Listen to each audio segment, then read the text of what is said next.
கிறிஸ்து இயேசுவுக்குள் அன்பானவர்களே, இயேசுவின் நாமத்தில் அன்பின் வாழ்த்துக்கள்.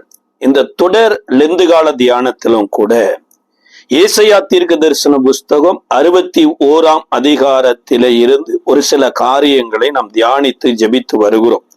இந்த நாளிலும் தியானத்திற்கென்று ஏசாயா 61ஆம் அதிகாரம் 3வது வசனம், சியோனிலே துயரப்படுகிறவர்களை சீர்படுத்தவும் அவர்களுக்கு சாம்பலுக்கு பதிலாக சிங்காரத்தையும் துயரத்திற்கு பதிலாக ஆனந்த தைலத்தையும் ஒடுங்கின ஆவிக்கு பதிலாக துதியின் உடையையும் கொடுக்கவும் அவர் என்னை அனுப்பினார். அவர்கள் கர்த்தருடைய மகிமைக்கென்று நாட்டின நீதியின் விருட்சங்கள் எனப்படுவார்கள். இயேசு கிறிஸ்து இந்த உலகத்துல மனுஷ சரீரத்தில் இருந்தபோது, அவர் ஊழியத்தை ஆரம்பித்த போது தேவாலயத்துல ஏசாயா தீர்க்க தரிசன புஸ்தகத்தின் ஆகமத்தினுடைய 61வது அதிகாரத்தை இதை வாசிக்கிற போதுதான் இந்த வார்த்தை நிறைவேறிவிட்டது என்று வாசித்து அமருகிறார். ஆலயத்துல இருக்கிற அனைவருடைய கண்களும் அவர் மேல் இருக்கிறது என்று வேதத்துல பார்க்கிறோம். இப்ப இயேசு கிறிஸ்து இந்த உலகத்துல வந்தபோது அவர் செய்த சில காரியங்களில மிக மிக முக்கியமான அனைத்துமே இந்த வசனத்தின் ஆதாரத்தை கொண்டே இருக்கிறது. முதலாவது வசனத்துல சொல்றாரு, கர்த்தராகிய தேவனுடைய ஆவியானவர் என் மேல இருக்கிறார். இப்ப இந்த ஆவியானவராலே இருக்கிற அல்லது ஆவியானவராலே நடத்தப்படுகிற போது அந்த மனுஷன் அல்லது அவர்கள் செய்கிற காரியங்களை குறித்து சொல்லப்படுகிற இந்த சம்பவத்துல ஒரு சம்பவம் தான், துயரப்படுகிறவர்களுக்கு ஆனந்த தைலத்தை, அதாவது துதியின் உடையை கொடுப்பேன் அப்படிங்கிறார். அப்ப இந்த துயரத்துலதான் அநேகர் கட்டுப்பாடை இழந்து கண்ணீர் விட்டு அழுகிறாங்க. அன்றைக்கு கல்வாரி சிலுவையில இயேசு அறையப்படுவதற்கு முன்பாக 40 அடிக்கு ஒரு அடி குறைவாக 39 அடியை வாங்கி அந்த எருசலேம் வீதியில நடந்து போகிற போது இயேசுவை பின்பற்றி வந்த எத்தனையோ ஸ்திரீகள் அவருக்கு பின்னாக வந்து கொண்டே இருக்கிறாங்க. அதுல எருசலேம் குமாரத்திகள் இயேசு படுகிற வேதனையை கண்டு இயேசுவுக்காக அழுகிறாங்க. அந்த நேரத்துல இயேசு, நீங்கள் அழ வேண்டாம் என்று சொல்லாம நீங்கள் எனக்காக அழ வேண்டாம் அப்படிங்கிறார். ஏன் அப்படின்னா, இது இயேசுவுக்கு நியமிக்கப்பட்ட ஒரு வழி. ஏசாயா 53வது அதிகாரத்தின் 10வது வசனம் சொல்லுகிறது, ஜீவாதிபதியை உபத்திரவத்துக்கு ஒப்பு கொடுத்தாராமா. அது அவருக்கு இப்படித்தான் இந்த மரணம் நிறைவேறணும், இவ்வளவு வேதனைகளை படணும், அவருடைய மரணம் சிலுவையில நிறைவேறணும் என்று சொல்லி முன்னமே முன்குறிக்கப்பட்டது. அதாவது தீர்க்கதரிசிகளினால் சொல்லப்பட்ட அத்தனை காரியமும் இயேசுவுக்கு நிறைவேறி கொண்டிருக்கிறது. ஆனா அந்த எருசலேமில் இருந்து வந்த எருசலேம் குமாரத்திகள் இயேசு படுகிற வேதனையை கண்டு அவருக்காக கண்ணீர் விட்டாங்களாமா. இப்ப இன்றைக்கு கூட அநேகர் மற்றவர்களுடைய வாழ்க்கையை பார்த்துத்தான் பரிதாபப்படுகிறவங்களும் இருக்கிறாங்க, பொறாமப்படுகிறவங்களும் இருக்கிறாங்க, அல்லது சில விஷயங்கள் மற்றவங்களுடைய வாழ்வை பார்த்துத்தான் குற்றமும் சாட்டுகிறாங்க. ஆனா இயேசு இப்படி அழுகிறவங்களை பார்த்துட்டு, எனக்காக இத்தனை பேர் அழுகிறாங்களே என்று சொல்லி அவர்களுக்காக அங்கலாய்க்காம இந்த வேதனையின் நடுவுலையும் ஒரு காரியத்தை சொல்லுகிறார். இதை லூக்கா எழுதின சுவிசேஷ புஸ்தகத்தினுடைய 23வது அதிகாரம் 28வது வசனம் சொல்லுகிறது, இயேசு அவர்கள் முகமாய் திரும்பி, எருசலேம் குமாரத்திகளே, நீங்கள் எனக்காக அழாமல் உங்களுக்காகவும் உங்கள் பிள்ளைகளுக்காகவும் அழுங்கள் அப்படின்னார். இப்ப இயேசு அழுததற்கான சில இடங்களும் இருக்குது. அதே இயேசுதான் இங்க, நீங்களும் அழுங்க, ஆனா எனக்காக அழாம உங்களுக்காகவும் உங்கள் பிள்ளைகளுக்காகவும் அழுங்கள் அப்படின்னார். இப்ப நான் எனக்காக அழணுமா, நான் என் பிள்ளைகளுக்காக அழணுமா அப்படின்னா, ஏன் எனக்காக அழ சொல்லுகிறார் அப்படின்னா, அநேக நேர எருசலேமின் வாழ்வுதான் சொர்க்க வாழ்வாக அன்றைக்கு இருக்கிற யூதர்கள் நினைத்து கொண்டிருந்தாங்க. இன்றைக்கு கூட அநேகருக்குள்ள ஒரு ஊழியக்கார குடும்பத்துல வாழ்க்கப்பட்டுட்டோம் அப்படின்னா அது மிகப்பெரிய ஒரு ஆசீர்வாதம் போல நினைத்து கொண்டு இருக்கிறாங்க. அது ஆசீர்வாதத்தின் வாசலே தவிர அது ஆசீர்வாதம் அல்ல. அன்றைக்கு ஒளிவுமுக வாசல்ல கூட எத்தனையோ பேர் உட்கார்ந்து இருந்தாங்க. அது ஒரு ஆசீர்வாத இடம் தான். ஆனா அங்க உட்கார்ந்து இருந்தவங்க ஆசீர்வாதமா இல்லை.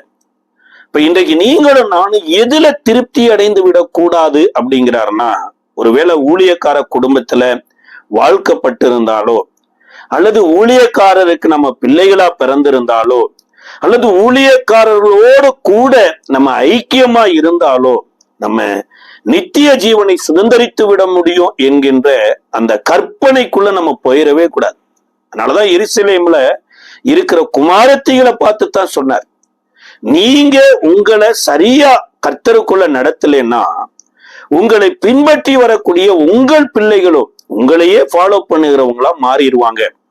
அதனால நீங்க அழ வேண்டியது எனக்காக அல்ல உங்களுக்காக அப்படிங்கிறார்.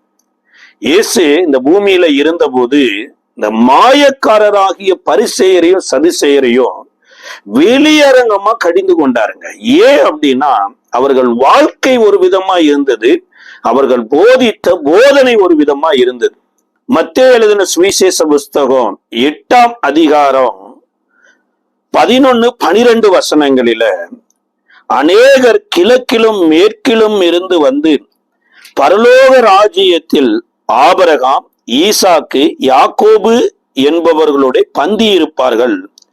ராஜ்யத்தின் புத்திரரோ புறம்பான இருளிலே தள்ளப்படுவார்கள். அங்கே அழுகையும் பட்கடிப்பும் உண்டாயிருக்கும் என்று உங்களுக்கு சொல்லுகிறேன். ராஜ்யத்தின் புத்திரர் தான், ஆனா அந்த ராஜ்யத்துக்கேற்ற வாழ்க்கை வாழாததுனால அவர்கள் அந்த ராஜ்யத்துக்குள்ள பிரவேசிக்க முடியாமல் போய்விடுகிறதுங்கிறார். ஆனா அந்த ராஜ்யத்துல யாரெல்லாம் இருக்கிறாங்கன்னா, ஆபிரகாம் இருக்கிறாரு, ஈசாக்கு இருக்கிறாரு, யாக்கோபு இருக்கிறார். அப்ப முற்பிதாக்கள் தேவனோடு சஞ்சரித்து வாழ்ந்த வாழ்க்கையினுடைய அடிசுவடுகளை பின்பற்றாம அவர்களுடைய பிள்ளைகள் என்று சொல்லிக்கொண்டு வாழுகிற ஒரு வாழ்க்கை தேவராஜ்யமாகிய பரலோக ராஜ்யத்துக்கு போவதற்கு ஆசீர்வாதமா அமையாதுங்கிறார். அப்ப அநேகர் கிழக்கிலும் மேற்கிலும் வடக்கிலும் தெற்கிலும் இருந்து தேவனுடைய ராஜ்யமாகிய பரலோக ராஜ்யத்தை பிரவேசிப்பதற்கு அவர்கள் தங்களுடைய பிறப்பின் மேல நம்பிக்கை வைக்கல. ஒருவேளை கானான் தேசத்துல பிறந்திருக்கலாம், கானானியரா கூட பிறந்திருக்கலாம், அல்லது கிரேக்க தேசத்துல பிறந்திருக்கலாம், கிரேக்கர்களாக கூட இருந்திருக்கலாம். கர்த்தருடைய வார்த்தையை விசுவாசித்து இருதயத்துல விருத்த சேதனம் பண்ணப்பட்டு இயேசுவையே சொந்த இரட்சகராய் ஏற்றுக்கொண்டு முழுகி ஞானஸ்தானம் பெற்று பரிசுத்தாவியை பெறுகிற போது அந்த மனிதன் எந்த ஊரை சேர்ந்த மனிதனா இருந்தா என்ன, எந்த பேக்ரவுண்டை சேர்ந்த மனிதனான எப்பேற்பட்ட பாவியா இருந்தாலுமே இயேசு கிறிஸ்துவே இந்த நித்திய ரட்சிப்பாகிய பரலோக ராஜ்யத்திற்கு போவதற்கு வழியாய் மாறிவிடுகிறார். இன்னைக்கு யோவான் சானகன் ஞானஸ்தானம் கொடுத்த போது கூட இந்த மாயக்காரராகிய வேதபாரகரும் பரிசேயரும் யோவான் சானகன் இடத்துல ஞானஸ்தானம் பெற வரவே இல்லை. காரணம் என்னன்னா, நாங்க தான் பரம்பரையாவே இந்த வேதத்தை சுமக்கிறமாச்சே, நாங்க பரம்பரையா எருசலேமிலேயே இருக்கிறமாச்சே என்று சொல்லி அவர்கள் பிறப்புல பாரம்பரியத்தினால தேவனுடைய பிரமாணத்தை அவமாக்கினாங்க. அதனால இவங்களுக்கு என்ன சொல்ல வர்றாருன்னா, ஆண்டவர் நீ உன் மனசாட்சியில குத்தப்பட்டு நீ செய்த பாவத்திற்காக தேவனுடைய ஒத்தாசை உனக்கு வேண்டும் என்கின்ற ஒரு உணர்வு வராம நீ கலிகூறுதலோடு இருந்தீனா ஒரு நாள் வரும், எல்லோரும் கலிகூறுகிற இடத்துல நீ அழ வேண்டியது வருங்கிறார். ஆபிரகாம் கலிகூர்ந்து கொண்டிருக்கிறார், யாக்கோபு கலிகூர்ந்து கொண்டிருக்கிறார், ஈசாக்கு கலிகூர்ந்து கொண்டிருக்கிறார். நம்மளுடைய முற்பிதாக்கள் இயேசு கிறிஸ்துவின் மூலமாய் நித்திய ஜீவனை சுதந்திரித்து கலிகூறி கொண்டிருக்கிறாங்க. ஆனா முற்பிதாக்களுடைய பிள்ளைகள் என்று சொல்லுகிற நீங்களும் நானும் அவருடைய அடிசுவடை பின்பற்றலேனா தான் இப்பேற்பட்ட ஒரு வேதனையான ஒரு இடத்தை போய் அடைய முடியும் என்பதை போல சொல்லுகிறார். வேதாகமத்தில் எத்தனையோ பேர் அழுது இருக்கிறாங்க. சிலருடைய கண்ணீர் மறைக்கப்பட்டிருக்குது, சிலருடைய கண்ணீரை கர்த்தர் வெளியரங்கமா எழுதி வைத்திருக்கிறார். இயேசுவினுடைய கண்ணீரை குறித்து வேதம் சொல்லுகிறது. இயேசு அழுத 3 இடங்கள் இருக்கிறது. அதாவது எபிரேய ஆக்கியோன் எழுத சொல்லும்போது சொல்றாரு, அதிக ஊக்கத்தோட வியாகுலத்தோட அவர் ஜெபம் பண்ணினார் அப்படின்னு.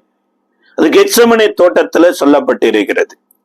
ஆனா வெளியரங்கமா சொல்லப்பட்ட 2 இடம், அவர் எருசலேம் பட்டணத்தை பார்த்து கோழி தன் குஞ்சுகளை தன் செட்டைகளின் கீழே காத்து கொள்ளுவது போல எத்தனையோ முறை எருசலேமே நான் உன்னை காத்து கொள்ள ஆவலாய் இருந்தேன், ஆனா தீர்க்கதரிசியை கொலை செய்த, இந்த ரட்சிப்புக்கு ஏற்றவைகளை சிந்திக்காமலே போயிட்ட, இன்றைக்கு கிடைத்த இந்த நாளிகையிலே ஆகிலும் நீ ரட்சிப்புக்கேற்றவைகளை சிந்தித்தால் நலமாய் இருக்கும் என்று யூதர்கள் பாரம்பரியமா வந்து தேவனை தொழுது கொண்டு இருக்கிற எருசலேம் பட்டணத்தை பார்த்து இயேசு கண்ணீர் விடுகிறார். சார், அப்ப புண்ணிய ஸ்தலம் என்ன சொல்லப்பட்ட அந்த ஸ்தலம், ஆனா அங்க இருக்கிற யாருமே அந்த தேவனுடைய பிரமாணத்தை புரிந்து கொள்ளாம அந்த ஸ்தலத்தை நம்பி வாழ்ந்து கொண்டிருந்தாங்க. சிலர் ஸ்தலத்தை நம்பினது மாத்திரமல்ல, அழகான தேவாலயத்தை நம்பி இருந்தாங்க. அதுல சீசர்கள் கூட வந்து இயேசுவின் இடத்துல சொல்றாரு, இந்த தேவாலயம் பாருங்க எவ்வளவு அழகா கற்களினால அலங்கரிக்கப்பட்டு ஜோடிக்கப்பட்டு இருக்குதுங்கிறார். இயேசு சொல்றாங்க, ஒரு கல்லின் மேல் ஒரு கல்லிராதபடி எல்லாம் இடிக்கப்படும் அப்படிங்கிறார். இப்ப இன்றைக்கு நீங்களும் நானும் எதன் மேல நம்பிக்கை வைத்திருக்கிறோம்? பாடி ஆஃப் சர்ச்சை நம்ம பரிசுத்தப்படுத்துவதற்கு, இயேசுவை நாடி போவதற்காகத்தான் தேவன் டெம்பிள் ஆஃப் சர்ச்சை ஏற்படுத்துறார். அதாவது பில்டிங் ஆஃப் சர்ச் எதற்காக அப்படின்னா, ஒருவரை ஒருவர் கவனித்து ஒருவருக்கொருவர் புத்தி சொல்லிக் கொண்டு நாளானது எவ்வளவு தீவிரிக்குதோ அவ்வளவுக்கு அவ்வளவாய் நம்மை பரிசுத்தமாக்குவதற்கு ஏற்படுத்தப்பட்ட ஸ்தலம். அந்த ஸ்தலத்துலதான் பரிசுத்தவான்கள் ஒருவரோடு ஒருவர் ஐக்கியப்பட்டு இயேசு கிறிஸ்துவனுடைய அன்பின் ஆழம், நீளம், உயரோ, அகலோ, இதையோ அறிவுக்கு எட்டாத இந்த அன்பையோ அங்க அறிந்து கொள்ள வேண்டும் என்று சொல்லிதான் தேவன் தீர்க்கதரிசிகளை ஏற்படுத்தினாரு, அப்போஸ்தலர்களை ஏற்படுத்தினாரு, சுவிசேஷர்களை ஏற்படுத்தினாரு, மேய்ப்பர்களையும் போதகர்களையும் ஏற்படுத்தினார். அப்ப தேவாலயத்துக்குள்ள உள்ள போய் தேவனை அறிகிற அறிவுல வளரணுங்கிறது தான் தேவாலயத்தினுடைய நோக்கம். ஆனா அவர்கள் தேவனை அறிகிற அறிவை விட்டுவிட்டு தேவாலயத்தை அலங்கரிப்பதிலேயே தங்களுடைய கவனத்தை செலுத்தினாங்க. அதனாலதான் சொல்றாரு, ஒரு கல்லின் மேல் ஒரு கல் இராதபடி எல்லாம் இடிக்கப்படுனார். இயேசு கிறிஸ்து மரித்து உயிர் தெழுந்த பின்பு இன்னொரு யுத்தம் யூதர்களுக்கும் அந்த நாட்கள் இருக்கிற ரோமர்களுக்கு வந்ததுல இயேசு சொன்ன வார்த்தையின்படியே அந்த தேவாலயத்துல ஒரு கல் இராதபடி ஒரு கல்லில் முழுவதும் இடிக்கப்பட்டு தரைமட்டமாக்கப்பட்டது. அப்ப இன்றைக்கு இயேசு கிறிஸ்து ஏன் எருசலேமை பட்டணத்தை பார்த்து அழுதாங்கன்னா, மக்கள் எல்லாம் பட்டணத்துல பயங்கர பிஸியா போயிட்டு இருக்கிறாங்க. தேவனை அறிகிற அறிவு அப்படிங்கிறது குறைந்து போய் தாங்கள் செய்கிற காரியத்தை தேவன் அப்ரிசியேட் பண்ணணுங்கிற ஒரு நோக்கத்தோட போய் கொண்டிருக்கிறாங்க. அங்க அழுதார். 2வது காரியம், யோவான் எழுதின சுவிசேஷ புஸ்தகம் 11வது அதிகாரம் 33 35 வரைக்கும் வாசிக்கிற போது, லாசரு மரித்து கல்லறையில வைக்கப்பட்டிருக்கிறார். 4 நாள் ஆகியும் இயேசு லாசருவை அடக்க ஆராதனைக்கும் வரல, அல்லது 4 நாளைக்கு இடையில ஏதோ ஒரு நாள் வந்து கூட மார்த்தாள் மரியாளுக்கும் ஆறுதல சொல்லல. அவரை அடக்கம் பண்ணி 4 நாள் ஆன பின்புதான் இப்ப பெத்தானியாவுக்கு வருகிறார். இப்ப பெத்தானியாவுக்கு வந்த போது மார்த்தாள் மரியாளின் இடத்துல சொல்லுகிறாங்க, போதகர் வந்திருக்கிறார் அப்படி. இமீடியட்டா மரியாள் எழுந்து ஓடுகிறதை பார்த்து, மரியாள் வீட்டுல லாசருவுக்காக ஆறுதல் சொல்லி கொண்டு இருந்த யூதர்கள் ஒருவேளை இந்த பெண்மணி கல்லறைக்கு ஓடுகிறாளோ என்று சொல்லி இந்த பெண்மணி பின்னாடி வரும்போது இயேசு இருந்த இடத்தில் வந்து மரியாள் இயேசுவின் பாதத்தில் விழுந்து கண்ணீர் விட்டு அழுகிறாங்க. இப்ப மரியாள் அழுகிறதையும் மரியாளோடு கூட யூதர் அழுகிறதையும் இயேசு கண்டு ஆவியில கலங்கிறார். உடனே யூதர்கள் சொல்றாங்க, இவனை எவ்வளவா சிநேகித்தாரே, ஏன் இந்த வியாதி வராமல் இவனை காப்பாற்றி இருக்கல கூடும் அல்லவா அப்படிங்கிறார். சில நேரம் இன்றைக்கு மக்களுடைய எதிர்பார்ப்பு இப்படித்தான் இருக்குது பாருங்க. கர்த்தருடைய பிள்ளைகள் ஏதோ ஒரு காரணத்துக்காக கர்த்தர் ஒரு வழியில நடத்துறாருன்னு வைங்களேன், இமீடியட்டா ஆண்டவர் ஏன் இப்படி பண்றாரு, ஏன் இவங்க வாழ்க்கையில இவ்வளவு கஷ்டத்தை கொடுத்தாரு, ஏன் இவ்வளவு துன்பத்தை அனுமதிச்சார், ஒருவேளை இதை கேட்டுக்கொண்டிருக்கிற நீங்க கூட நினைக்கலாம், ஏன் ஆண்டவரே எனக்கு இவ்வளவு கஷ்டத்தை கொடுக்கிறேன், ஏன் ஆண்டவரே நான் இவ்வளவு கண்ணீர் வடித்துக் கொண்டிருக்கிறேன், நான் அழ வேண்டிய காரணம் என்ன? உலகத்துல துன்மார்க்கமாய் வாழுகிறவனெல்லாம் நல்லா வாழும்போது உம்மாலே நேசிக்கப்பட்ட லாசரு வியாதிப்பட்டது எவ்வளவு பெரிய தவறுதலான செய்தி. ஊர் உலகம் எல்லாம் இன்றைக்கு உங்களுடைய நாமத்தை தூசிக்கிற நிலைமைக்கு போயிருச்சே அப்படிங்கிறதை போல நீங்க கேட்டுக்கொண்டிருக்கலாம். அன்பான தேவனுடைய பிள்ளைகளே, இதே பெத்தானியாவுக்கு இதற்கு முன்பாக இயேசு வருகிறார். லூக்கா 10வது அதிகாரத்துல மார்த்தாள் வருந்தி இயேசுவை அழைத்து வீட்டுல ஒரு பிரேயர் மீட்டிங் நடக்குது. இந்த பிரேயர் மீட்டிங்க்கு பெத்தானியாவில இருந்து ஒருத்தருமே வரல, இயேசுவினுடைய சீசர்கள் தான் வந்திருக்காங்க. அந்த வீட்டுல இந்த மார்த்தாள் மரியாளுடைய சகோதரன் ஐயா லாசருவும் கூட அங்க கிடையாது. மார்த்தாள் தான் இயேசுவின் இடத்துல வந்து மரியாதை குறித்து பிராது பண்றாங்க. இவளுடைய பாதத்துல வந்து அமர்ந்து இருக்கிறாளே, வேலை எவ்வளவோ இருக்குது, வந்து இதுல வந்து உட்கார்ந்தா வேலை யாரு செய்வது என்று சொல்லி இயேசுவுக்கு வேலை செய்யும்படியாய் மரியாதை அனுப்பிவிடும்படி இயேசுவின் இடத்துல முறையிடுறாங்க. அப்பதான் இயேசு சொல்றாரு, மார்த்தாளே மார்த்தாளே, நீ பற்பல வேலைகளினால அங்கும் இங்கும் அலைந்து அநேக வேதனைகளை உட்படுத்திக் கொள்ற, தேவையானது ஒன்றே, மரியாள் தன்னை விட்டு எடுபடாத நல்ல பங்கை தெரிந்து கொண்டாள் அப்படிங்கிறார். இதற்கு அப்புறம் இந்த 6வது அதிகாரத்தினுடைய யோவான் எழுதின சுவிசேஷத்துல இயேசு கிறிஸ்து தன்னுடைய மாம்சத்தை குறித்தோ தன்னுடைய இரத்தத்தை குறித்தோ, என் மாம்சத்தை புசித்து என் இரத்தத்தை பானம் பண்ணவில்லை என்றால் உங்களுக்கு நித்திய ஜீவன் இல்லை என்ற போது அநேகர் இடறி போயிட்டாங்க. அதுல விசுவாசிகள் மாத்திரமல்ல, அநேக சீசர்களும் இடறி போயிட்டாங்க. அங்க பெத்தானியாவில தான் இயேசுவை கொலை செய்ய வேண்டும் என்று யூதர்கள் தேடிக்கொண்டிருந்தாங்க. யோசிச்சு பாருங்க, இந்த பெத்தானியாவில இருக்கிற மக்கள் ஒரு பிரேயர் மீட்டிங்க்கு வரல, இரண்டாவது அவருடைய உபதேசத்தை புரிந்து கொள்ளல, மூணாவது சம்பந்தமே இல்லாம அவரை கொலை செய்ய வேண்டும் என்று தேடிக்கொண்டிருக்கும் போது இந்த மக்களை வழிநடத்தணுமா இருந்தா ஒரு அதிசயமான காரியம் அங்க நடக்கணும்.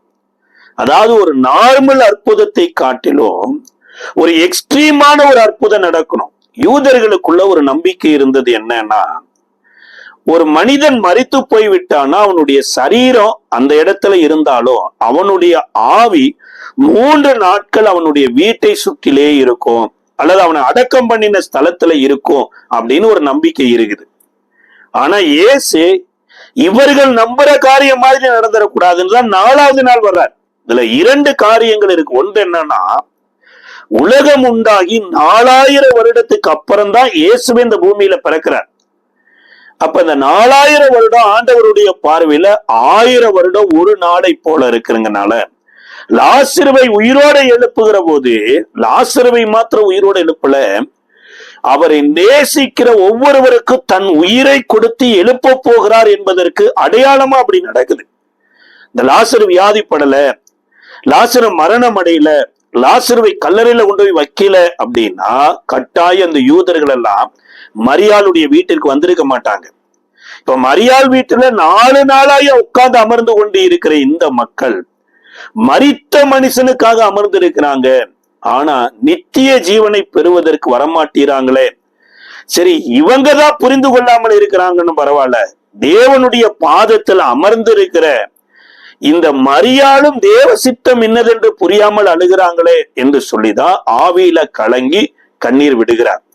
போல இன்றைக்கு நீங்களும் நானும் கூட சில நேரங்களில கர்த்தருடைய அந்த பிரசன்னத்துக்குள்ள போய் ஒரு காரியத்தை பார்க்காம, ஆவியானவருடைய துணையோடு கூட ஒரு காரியத்தை செய்யாம மாம்சத்தோடு பார்க்கிற போது நல்ல காரியங்கள் கூட நமக்கு தீமையாத்தான் தெரியும். பாருங்க, இன்னாகம புஸ்தகத்தினுடைய 13வது அதிகாரத்துல மோசே 12 பேரை தேசத்தை வேவு பார்க்கும்படியா அனுப்பிச்சிட்டு வர்றார்.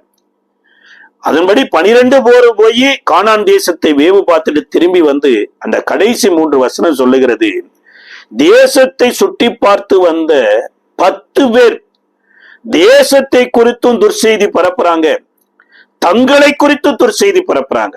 அதுல அவங்க என்ன சொல்றாங்கன்னா, அவர்கள் பார்வைக்கும் எங்கள் பார்வைக்கும் நாங்கள் வெட்டி கிளிகளை போல இருக்கிறோம்.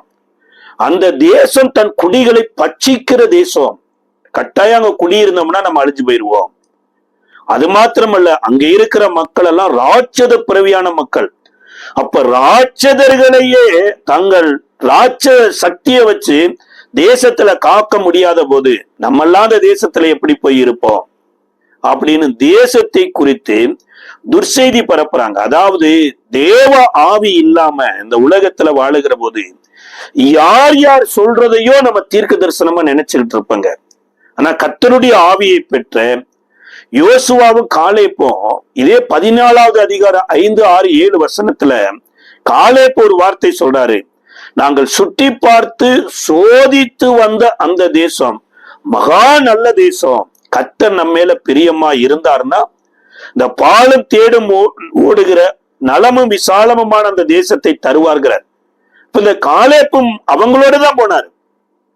ஒரே பஸ்ல தான் பயணம், ஒரே மாதிரிதான் ஆகாரம் புசிச்சாங்க, ஒரே இடத்துலதான் தங்கினாங்க, ஒரே மாதிரிதான் கனி எடுத்து கொண்டு வந்தாங்க. ஆனா ஆவி இல்லாமல் பேசின மக்கள் சகல இஸ்ரவேலரையும் எகிப்துக்கு கூட்டிட்டு போறதுக்கு பிளான் பண்ணிட்டாங்க. ஆனா ஆவியை பெற்ற காலேப்பு இல்ல இந்த தேசத்தை தான் கர்த்தர் வாக்கு கொடுத்திருக்கிறான்னு வாக்கு தத்த தேசத்துக்குள்ள போயிட்டாங்க. சில பேருக்கு வருத்தங்கள் என்னன்னா, பிரதர் இவ்வளவு வீவர்ஸ் போறாங்க பிரதர், நமக்கு வீவர்ஸ் ரொம்ப கம்மியா இருக்காங்க, நம்ம என்னதான் யூடியூப்ல மெசேஜ் போட்டாலுமே என்னதான் ஆன்லைன்ல நம்ம செய்தி கொடுத்தாலுமே நம்ம வீவர்ஸ் ரொம்ப கம்மியா இருக்கிறாங்க அப்படின்னு ஃபீல் பண்றாங்க. சார் வீவர்ஸுக்காக பேசணுமா இருந்தா சில பெண்கள் கூட பாருங்க அரைகுறை ட்ரெஸ்ஸோட ஆட்டம் போடுகிறத உலகமே ரசிச்சு பாக்குறேங்க. சில தீமையான காரியத்தை உலகத்துல காமிப்பதற்கு சாத்தான் சில பேரை வெப்பனா பயன்படுத்தி அதை லைவ்ல காமிக்கிறான். அத ஆயிரக்கணக்கான மக்கள், கோடிக்கணக்கான மக்கள் பாக்குறாங்க. இந்த பாக்குறவங்க எல்லாமே அந்த மக்களுக்கு வீவர்ஸா இருக்கிறதுனால அவங்க ஆசீர்வதிக்கப்பட்டவங்கன்னு அர்த்தமா? கிடையாது. இன்னைக்கு எத்தனையோ பேரு மெஜாரிட்டியத்தான் பாக்குறாங்களே தவிர கர்த்தர் அவங்களோட கூட இருக்கிறாரா, கர்த்தர் அந்த வார்த்தையில பிரியப்படுகிறாரா என்கிறத பாக்குறத மறந்துட்டாங்க. இன்னைக்கு நீங்களும் நானும் வீவர்ஸ பார்த்து மயங்கிடக்கூடாதுங்க, பிலீவர்ஸ பார்க்க வேண்டியது இருக்குது. அப்ப இந்த காலேப்பு ஒரே ஒரு ஆள் தான் சொல்றாரு, அந்த வார்த்தையை கேட்கல. உடனே காலேப்பு யோசுவா தன் வஸ்திரத்தை கிழித்து கொண்டு அந்த இடத்துல கதறி அழுகிறாங்க. ஒரு மகிமை இறங்குதுங்க. இந்த 10 பேர் பேசின இந்த உபதேசத்தை கேட்டு சகல இஸ்ரவேலரோ சொல்றாங்க, நமக்கு ஒரு தலைவனை ஏற்படுத்தி கொண்டு நாம் எகிப்துக்கு போனது நலமா இருக்குன்னாங்க. இன்றைக்கு நீங்களும் நானும் எந்த இடத்துக்கு போயிடக்கூடாதுன்னா கர்த்தருடைய ஆவி இல்லாமல் பார்க்கிற மக்களை போல பார்த்திடக்கூடாது. இதைத்தான் இந்த மரியாளும் பார்த்துட்டாங்க. அதனாலதான் மரியாள் அழுகிறதும் மரியாளோடு கூட யூதர் அழுகிறதையும் கண்டு இயேசு ஆவியில கலங்கி கண்ணீர் விட்டது மாத்திரல்ல, அவனை எங்கே வைத்தீர்கள் என்று கேட்கிறாரு. கல்லறைக்கு போன போது கல்லை புரட்டி போடுங்கள் அப்படிங்கிறார்.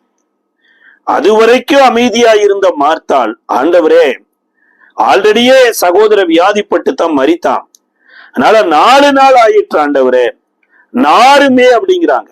அன்பான தேவனுடைய பிள்ளைகளே, இயேசு நம்மளுடைய வாழ்க்கையில வந்துட்டாருன்னு வச்சுங்களேன், நம்மளுடைய குடும்பத்துக்குள்ள வந்துட்டாருன்னு வச்சுங்களேன், அவரிடத்திலிருந்து வரக்கூடிய வானத்திலிருந்து வரக்கூடிய ஒவ்வொரு டிராப்பும் இந்த பூமியில விழுகிற போது இங்க நாத்தத்தை ஏற்படுத்துகிறதுல மண்ணுல வாசனையை ஏற்படுத்துதுங்க. அதே போல ஒரு மலருக்குள்ள மொட்டு ஆகி அது பூவாகிற போது அந்த பூவுக்குள்ளேயும் வாசனையை ஏற்படுத்துகிறவர் இவர்தான். அப்ப இயேசு எந்த இடத்துக்கு வந்தாலுமே அது ஒருவேளை இயேசு வராத இடம் ஒரு துர்நாற்றம் பிடித்ததா இருக்கலாம், வாழ்க்கையிலயா இருக்கலாம், வீட்லயா இருக்கலாம், எந்த இடமாவே இருக்கலாம். அவர் வந்துட்டாரே, அவருக்குள்ள இருக்கிற வாசனையின் மூலமா அந்த இடத்தையே நறுமணப்படுத்திடுவார். இப்ப கல்லை புரட்டி போட்டதுக்கு அப்புறம்தான் லாசருவே வெளியே வா என்று உரத்த சத்தமா கூப்பிட்டார். உடனே லாசரு வெளியே வந்தான். துக்கமெல்லாம் சந்தோஷமா மாறியது பாருங்க. இது மாத்திரமல்ல, இதற்கு பின்பு லாசருவின் நிமித்தமாக அநேக யூதர்கள் இயேசுவின் இடத்தில் விசுவாசம் வைத்து ரட்சிக்கப்பட்டாங்க.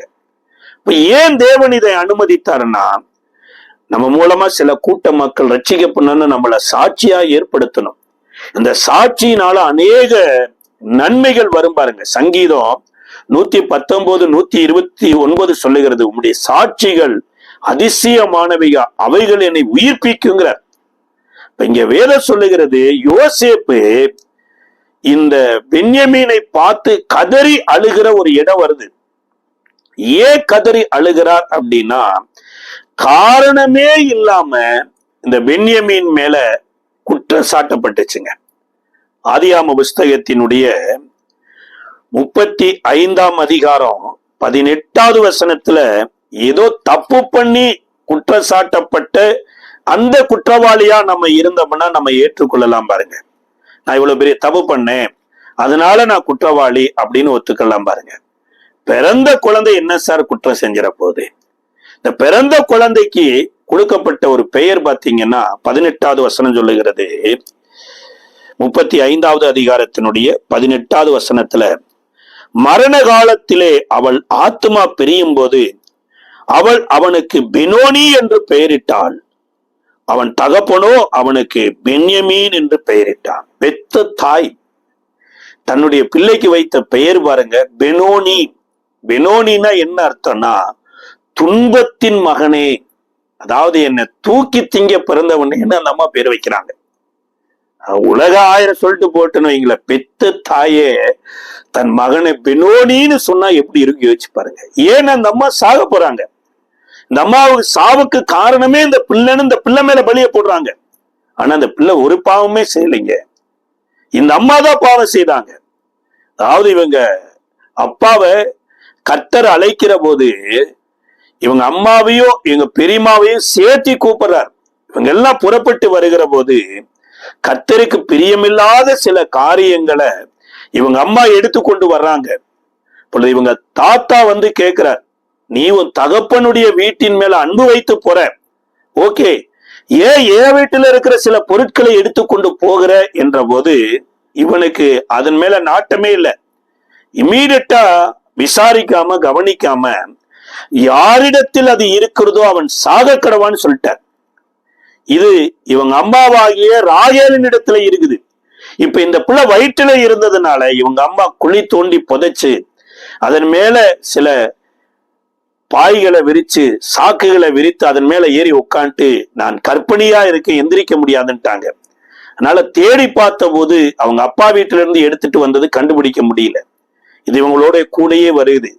இவங்க அப்பா சொன்ன அந்த சாபமான வார்த்தைகள், கடினமான வார்த்தைகள் அப்படியே இவங்க அம்மாவுக்கு நிறைவேறித்தான் இந்த கர்ப்பவதியாய் பிள்ளை பெற்றெடுக்கிற போது அந்த அம்மா மரணம் அடைய போறாங்க. அப்ப இந்த பிள்ளைதான் என்னை சாகடிச்சது அப்படிங்கிறாங்க. அதுபோல இன்றைக்கு நீங்களும் நானும் பாவம் செய்து பாவி ஆகலைங்க. நம்மளுடைய ஆதி தாயாகிய ஏவாள் செஞ்ச பாவத்துல ஆதாமும் ஏவாளும் இணைந்து பிறந்த பிள்ளைதான் இன்னைக்கு நீங்களும் நானும். ஆனா நம்ம மேல கொடுக்கப்பட்ட பெயர் என்னன்னா பாவிகள் என்கின்ற ஒரு பெயர். இதன் நிமித்தமா இந்த பிள்ளையினுடைய வாழ்க்கையில பாருங்க, மற்ற எல்லா பிள்ளைகளும் தன் தாயின் பாலை குடிச்சு வளர்ந்தாங்க.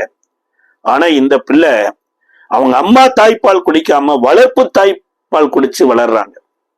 இது எவ்வளவு பெரிய வேதனை தெரியுங்களா?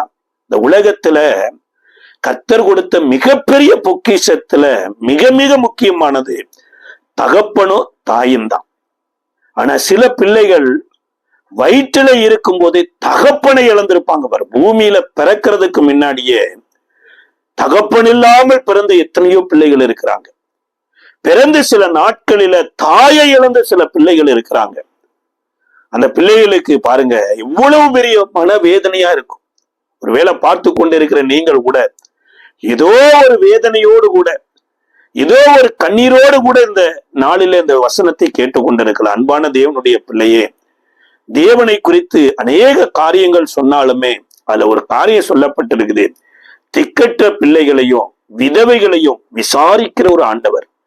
ஒருவேளை உங்க அப்பா இல்லாம நீங்க வளர்ந்திருக்கலாம். அம்மா இல்லாமல் வாழ்ந்திருக்கலாம்.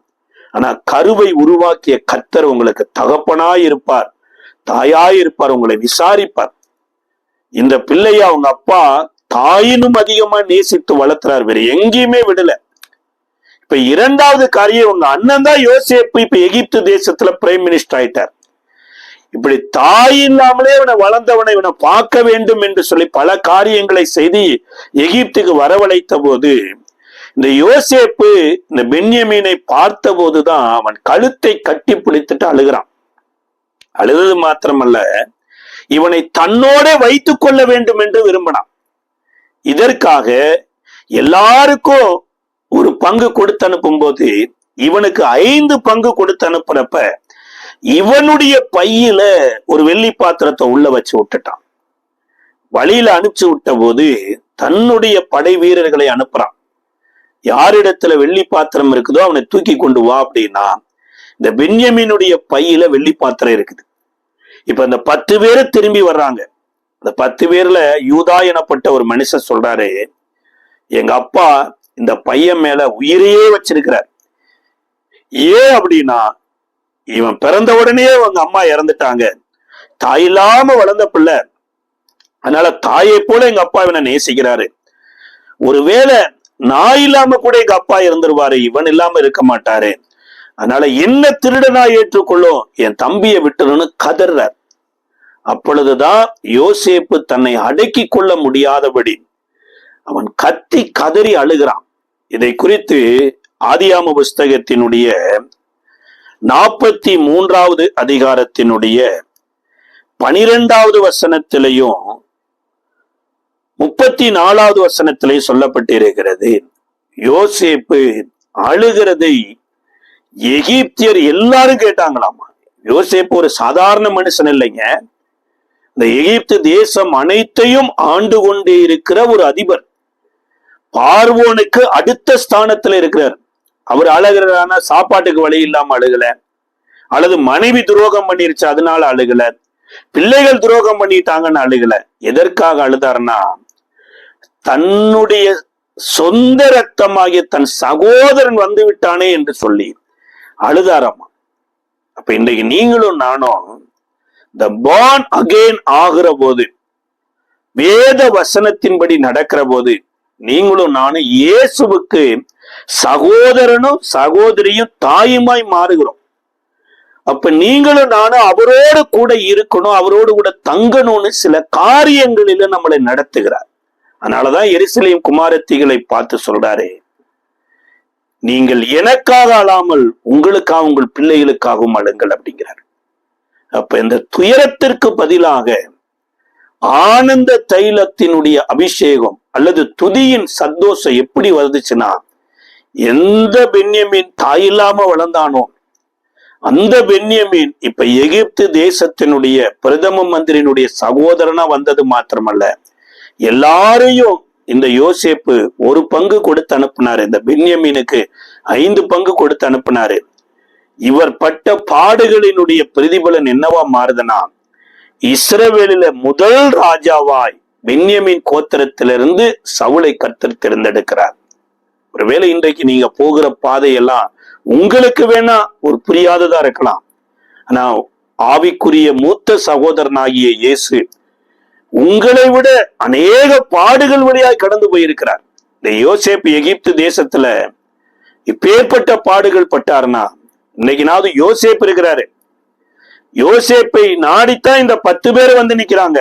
ஆனா யோசேப்பு எகிப்துக்கு வருகிற போது ஒரு இஸ்ரவேலர் கிடையாது, அவருடைய தாய் தகப்பனாங்க கிடையாது, ஒரு அனாதையை போல இருந்து செய்யாத குற்றத்தை அவர் மேல சுமத்தி சிறைச்சாலையில தூக்கி போடப்பட்டு எல்லாராலும் மறக்கப்படப்பட்டு எல்லா உபத்திரவத்தின் வழியிலையும் அவரை புடமிட்ட கர்த்தருடைய வார்த்தை இன்றைக்கு உபத்திரவப்படுகிற தன் சகோதரனுக்கு உதவி செய்கிற ஸ்தானத்துக்கு வந்துட்டார். எபிரேய ஆக்கியோன் எழுதும் போது எழுதுறாரு, உபத்திரவப்படுகிறவருடைய உபத்திரவத்தை அவர் அற்பமா எண்ணாமல் எல்லா விதத்திலும் சோதிக்கப்பட்டு ஒரு பாவமும் செய்யாத பிரதான ஆசாரியர் நமக்கு இருக்கிறார். இந்த நாள்ல நீங்க எதை குறித்து கவலைப்படாம பரிசுத்த ஆவியானவருடைய நிறைவுக்குள்ள வந்து, இயேசுவே உம்முடைய சாயலா இந்த பூமியில வாழ்வதற்கு, உம்முடைய சித்தத்தை செய்வதற்கு எனக்கு இந்த நாட்களில் இந்த துயரத்தை அனுமதித்தீரே, அழுகையை அனுமதித்தீரே, உமக்கு நன்றின்னு சொல்லுங்க. உங்க உள்ளான மனுஷன் புதிதாக்கப்பட்டு தேவ சாயலாய் மாற கர்த்தர் உதவி செய்வார். நம்ம ஜெபிக்கலாமா? அன்பின் பரலோக பிதாவே, கர்த்தராகிய இயேசுவின் நாமத்தில் நன்றியோடு ஸ்தோத்திரிக்கிறோம் அப்பா. ஆண்டவரே, துயரப்படுகிறவர்களுக்கு ஆண்டவரே துதியின் உடையை தருகிறவர், ஆனந்த தைலத்தை தருகிறவர், அழுகையில் உள்ள மக்களை களிப்பாட்டுகிற நல்ல தகப்பனே மக்கு சோத்திரம். அப்படி இந்த நாளிலும் கூட ஆண்டவரே, ஒரு பென்யமீனை போலவோ, அது மரியாளை போலவோ, அல்லது எருசலேமில் இருக்கிற குமாரத்திகளை போலவோ யார் அழுதாலும் அவருடைய கண்ணீரை காண்கிற ஒரு நல்ல தகப்பன் நீரப்பா. கண்ணீருக்கு பதிலாக களிப்பை கட்டளையிட போறதற்காய் ஸ்தோத்திரம். ஆசீர்வதியும் பலப்படுத்தும். இயேசுவின் நாமத்தில் ஜெபிக்கிறோம் நல்ல பிதாவே, ஆமென். எங்களோடு நீங்கள் தொடர்பு கொள்ள மிஷனரி சகோதரர் ஜெயபால், இயேசுவின் ஆசீர்வாத ஊழியங்கள், சேலையூர், சென்னை, தென்னிந்தியா.